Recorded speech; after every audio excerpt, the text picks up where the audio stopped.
everyone, my name is Jullia I.Takayama. I am from grade 10 Omega and this is my presentation.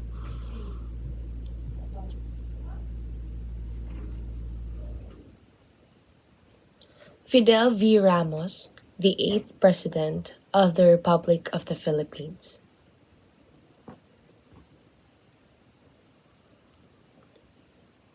Background information about Fidel Ramos.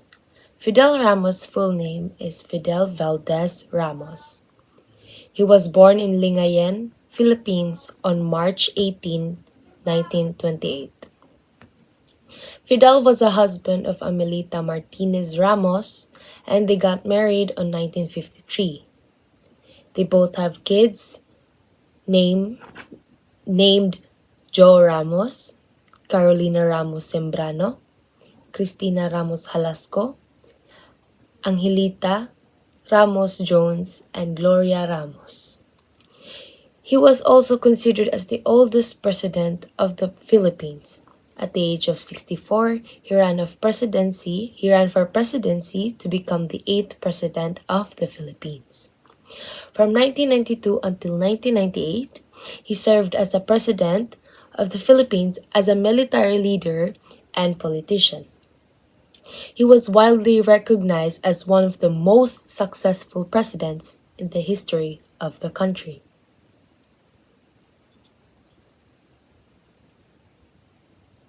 Educational background of Fidel V. Ramos. Ramos received his education in the United States. He attended the United States Military Academy in West Point, New York, and the University of Illinois in the United States before joining the Philippine Army and serving in Korea and Vietnam. Ramos was appointed chief of the Philippine Constabulary by President Ferdinand Marcos, his second cousin, and when Marcos implemented martial law later that year, Ramos was in charge of enforcing it. The Constabulary detained thousands of political dissidents, and Ramos was appointed Deputy Chief of Staff of the Armed Forces in 1981.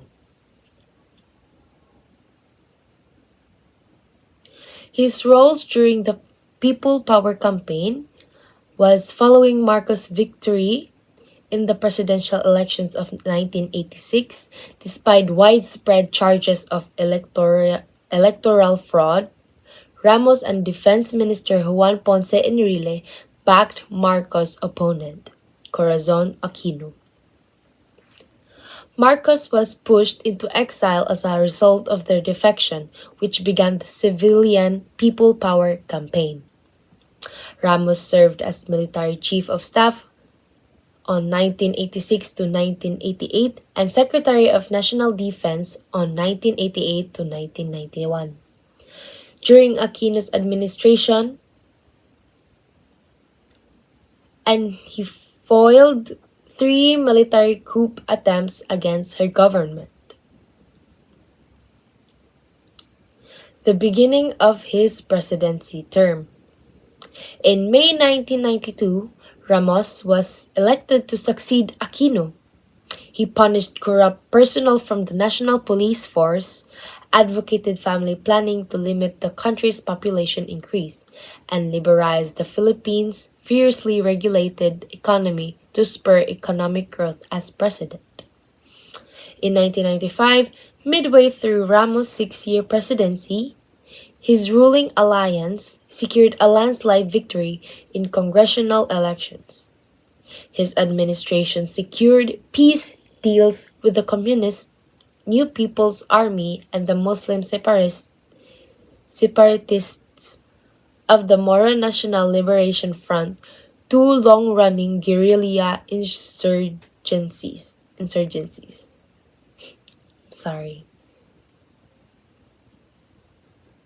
Meanwhile, he continued to push for deregulation of important industries dominated by a few large corporations, as well as improvements to the government's inefficient tax collection system. These reforms aided in the revitalization of the Philippines economy, which grew rapidly in 1994 to 1997 after years of stagnation. As a result, the country was able to withstand the severe business crisis that afflicted Southeast Asian nations in 1998. Ramos was only allowed to serve as president for one term, which expired in June 1998. The Ramos Peace and Development Foundation. Ramos established the Ramos Peace and Development Foundation, a non-profit organization dedicated to promoting peace and development in the Philippines throughout the Asia-Pacific region.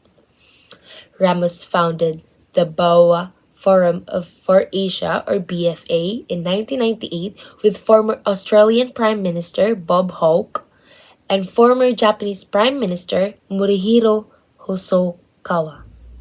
The BFA is a premier forum for leaders in government, business, and academia from Asia and other continents who are committed to promoting regional economic integration and bringing Asian countries closer to their development goals. In 2004, Fidel Valdez Ramos joined the Global Leadership Foundation as a founding member. These are the memberships and associations which Fidel Ramos has involvement. Here we have founding member of the Policy Advisory Commission, World Intellectual Property Organization or PACWIPO.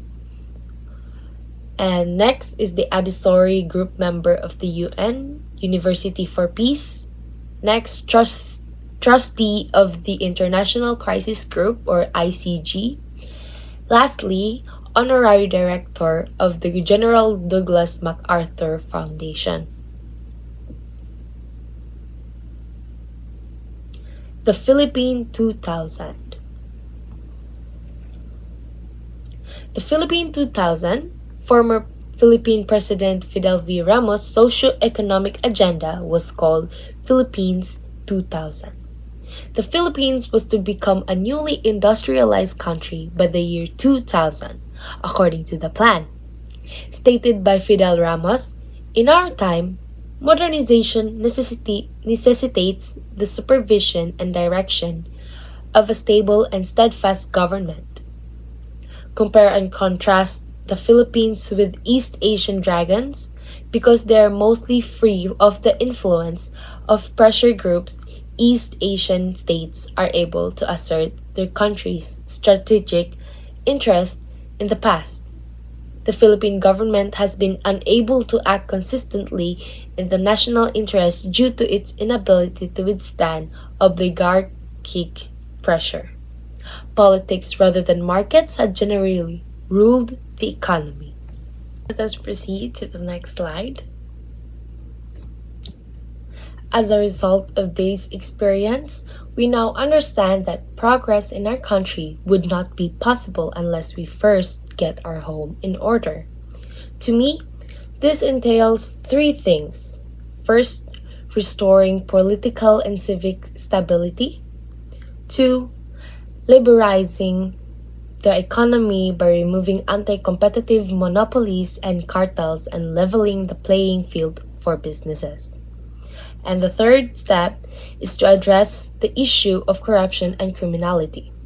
Once done, these three objectives will provide the environment for self-sustaining growth and enable the government to act in the national interest in a positive and consistent manner.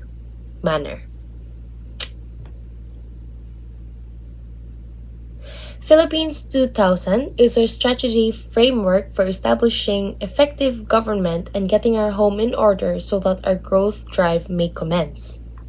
There are two parts to Philippines 2000. The first is the MTPDP 93 to 98 or the medium-term Philippine Development Plan for 1993 to 1998. It offers It offers specific policies and programs to encourage economic activity and harness the entrepreneurial spirit in ordinary Filipinos, guided by the values of people empowerment and global excellence. I highly urge you to approve this Philippine medium-term growth plan. And the second part of Philippines 2000 deals with the larger environment in which economic growth must take place, which are the political, the social, and the cultural climate.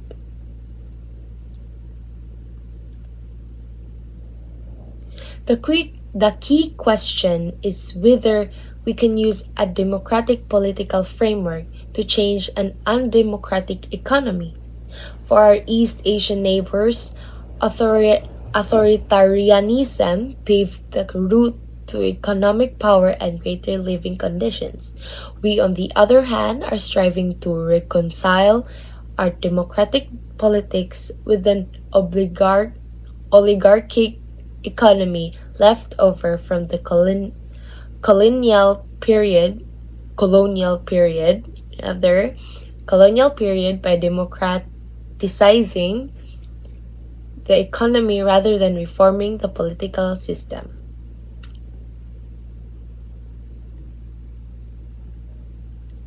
In our country and around the world, the time for despotism has passed. Instead of command discipline, we must employ civic duty self-discipline.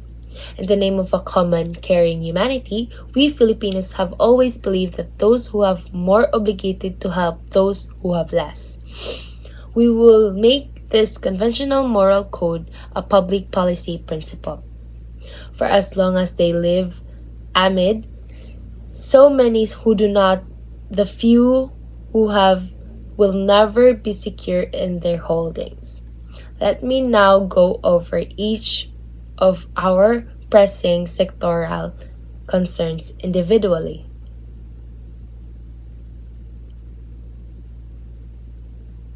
In conclusion, Fidel Ramos was the 8th president of the Philippines and was renowned as the most successful president ever to run the Republic of the Philippines. He was also known as the oldest president to lead the Philippines, and he administrated Philippines 2000, which he envisioned the Philippines achieving a new industrialized country status by the year 2000. He joined different foundations and associations, and he also focused mostly on the Philippines' economic growth and more.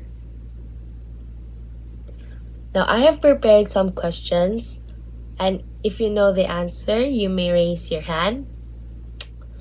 First question is, what is the full name of Fidel V. Ramos? That is correct. The answer is letter B, Fidel Valdez Ramos. Next question.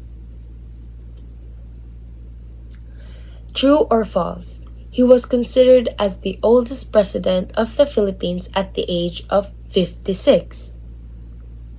Is it true or is it false? That is correct. The answer is false. He became the oldest president at the age of 64. Next, which is the socio-economic agenda created by Ramos?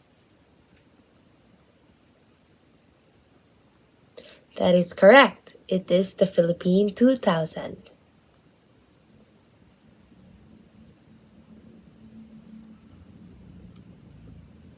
It is our strategy framework for establishing effective government and getting our home in order so that our growth drive may commence. What is this strategy framework? You are correct. It is the Philippine 2000. Next is, how long did Fidel Ramos' presidential term lasted? You are correct. It lasted for 6 years. Thank you all so much for listening, and that is all for my presentation. Bye-bye!